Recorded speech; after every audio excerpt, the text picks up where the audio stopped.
உசிலம்பட்டி அருகே சுற்றுலா சென்ற கார் டயர் வெடித்து விபத்துக்குள்ளானதில் ஓட்டுநர் உட்பட 2 பேர் உயிரிழந்தனர். 5 பேர் படுகாயமடைந்தனர். படுகாயமடைந்தவர்கள் உசிலம்பட்டி அரசு மருத்துவமனையில் சிகிச்சைக்காக அனுமதிக்கப்பட்டுள்ளனர்.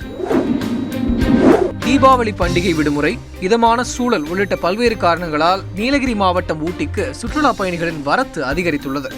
படகு இல்லம், தாவரவியல் பூங்கா, ரோஜா பூங்கா ஆகியவற்றில் சுற்றுலா பயணிகளின் எண்ணிக்கை அதிகமாக காணப்பட்டது.